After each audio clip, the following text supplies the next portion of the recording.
Hello guys, good morning. Kung makikita nyo, mayroon na naman isang customer na nagdala ng electric oven. So sa araw na ito ay electric oven naman ang re-repair natin.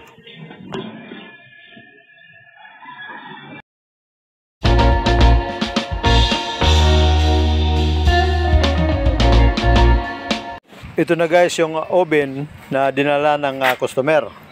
Ang brand niya ay Westinghouse.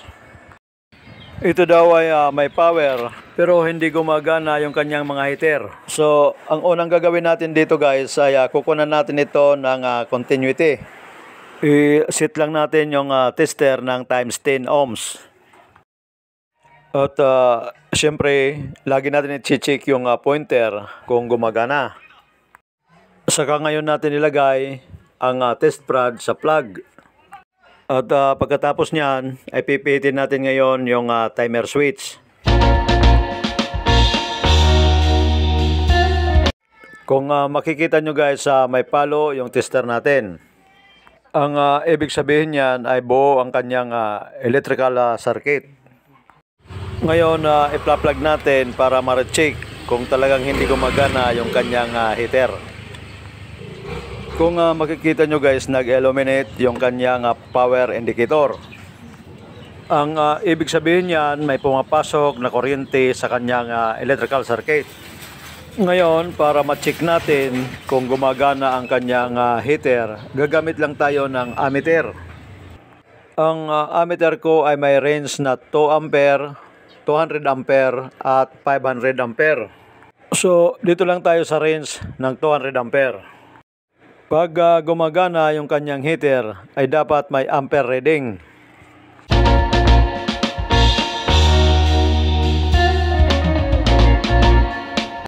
Yan guys, kung makikita nyo ay wala siyang ampere reading. Ngayon iselect natin yung kanyang upper heater.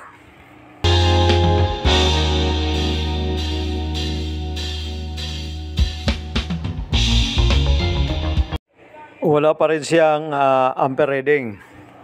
Sunod naman natin i-select yung kanyang lower heater. At pagkatapos niyan, isi-select natin yung lower heater at upper heater. Kung makikita nyo, wala pa rin siyang ampere reading. So ibig sabihin niyan, hindi gumagana yung kanyang lower heater at upper heater. Dito guys, mag-uumpisa tayo ng troubleshooting. Operation backlash na naman tayo nito guys.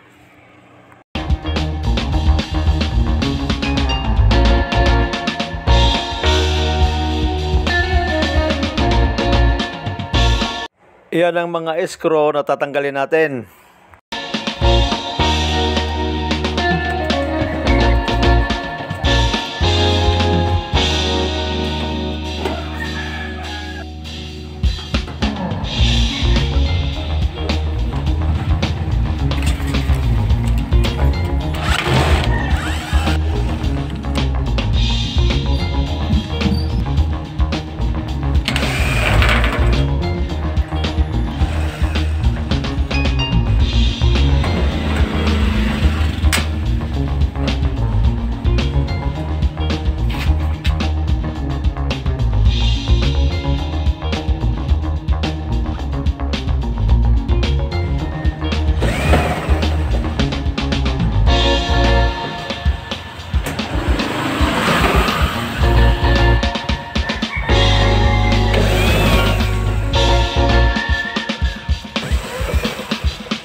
So, iyan ang wiring connection ng oven natin. Mayroon siyang 4 na mga switches. Iyan ang temperature control switch. Iyan naman ang selector switch para sa lower heater at upper heater. Iyan naman ang selector switch para sa pan at grill. Iyan naman ang kanyang timer switch. Iyan naman guys ang kanyang grill motor. Iyan naman ang kanyang fan motor. Ito naman yung kanyang ilaw. Iyan naman guys ang terminal ng heater or heating element. Iyan ang lower heater. Iyan naman ang terminal ng upper heater. Kung maobserbahan nyo guys, yan ay may 4 na heating element. Ngayon, bago tayo mag-troubleshoot, tingnan muna natin yung kabilang terminal ng mga heating element.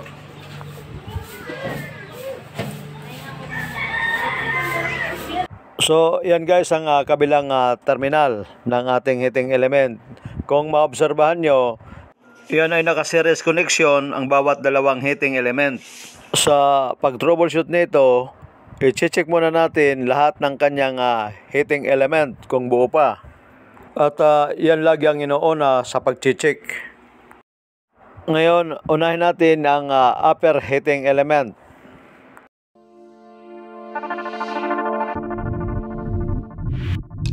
Kung maobserbahan nyo guys, ay may palo yung tester natin. Ang ibig sabihin niyan ay buo ang kanyang upper heating element. Ngayon, tingnan naman natin ang kanyang lower heating element.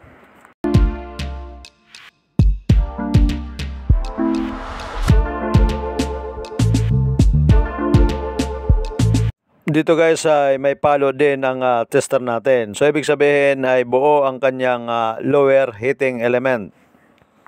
Dahil buo ang kanyang mga heating element, ang isusunod natin i-check yung kanyang temperature switch. Dahil dyan dumadaan lahat ng connection ng heating element. Sa pag-check ng temperature control switch, ikukuha na lang natin ito ng continuity.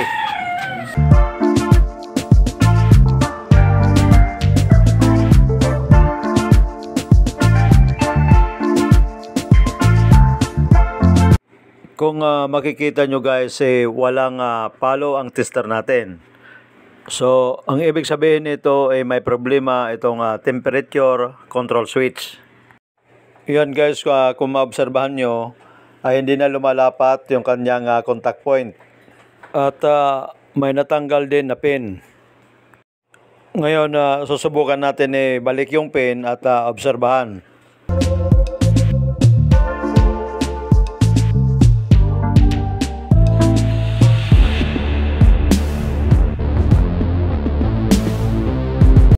So, ganun pa rin guys, hindi pa rin lumalapat yung kanyang contact point. Ito ang naging dahilan kung bakit hindi umiinit yung heater natin. Ngayon, kinakailangan natin tanggalin para palitan.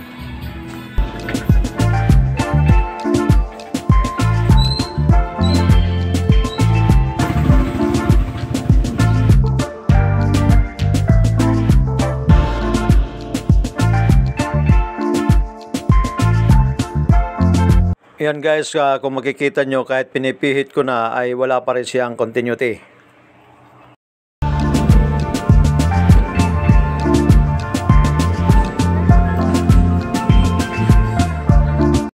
Ayan guys, natanggal na dahil wala nito sa area namin. Order tayo nito sa Lazada. So yan na guys ang order ko. Nandyan yung presyo. At ito ay may dalawang klaseng ampere rating. May 10 ampere siya at 16 ampere. Ang in-order ko dito ay 16 ampere. Dahil mataas ang wattage ng electric oven. At in-order ko ito November 16.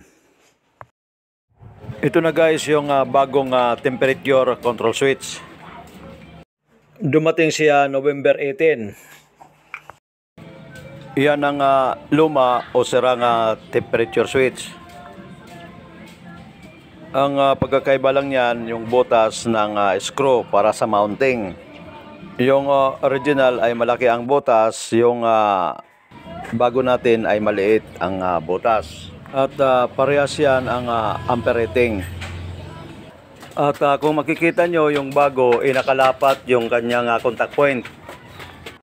Ngayon guys, i-reinstall na natin yung ating temperature control switch. Magdudugtong lang tayo dahil maiksi na yan yung ating terminal. At pag nagdudugtong tayo nito para sa mga heater ay kinakailangan ang gagamitin din natin ay thermal wire.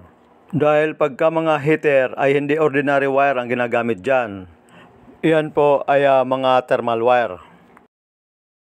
Bali, ang gagawin natin guys, kung makikita nyo yung dalawang terminal na yan, ay tatanggalin lang natin yung speed connector. At dudugtungan lang natin yan ng thermal wire.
So, yan na guys ang dugtong natin. Diyan tayo maglalagay ng speed female connector.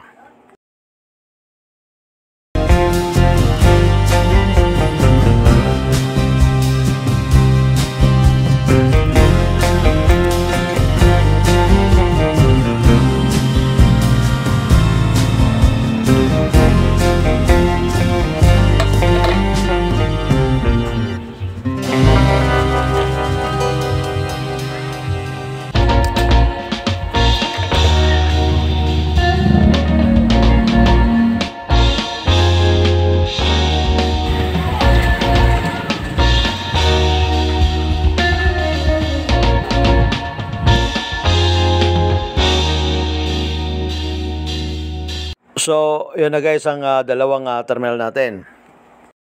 Pwede na natin ikabit yung temperature switch. Sa pagkabit nito, may makikita kayong dalawang terminal. Diyan lang natin ikakabit yung dalawang speed connector terminal. Kahit magkabaliktad yan ay walang problema.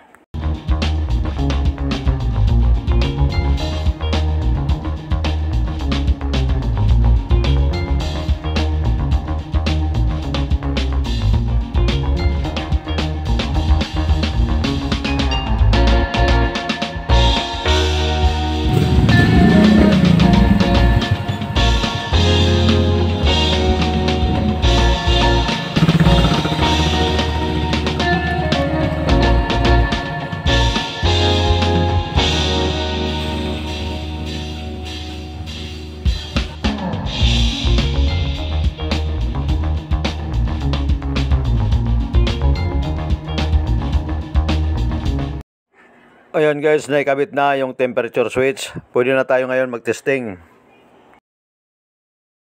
Yan ang power supply at yan naman ang plug ng oven. Dito guys, select muna natin yung upper heater. At pagkatapos nyan ay pipitin natin ang timer switch. Kung makikita nyo, nag-illuminate yung power indicator natin. Ganon din ang ilaw sa loob. Ngayon, para malaman natin kung gumagana yung heater, muli tayong gagamit ng clamp ammeter.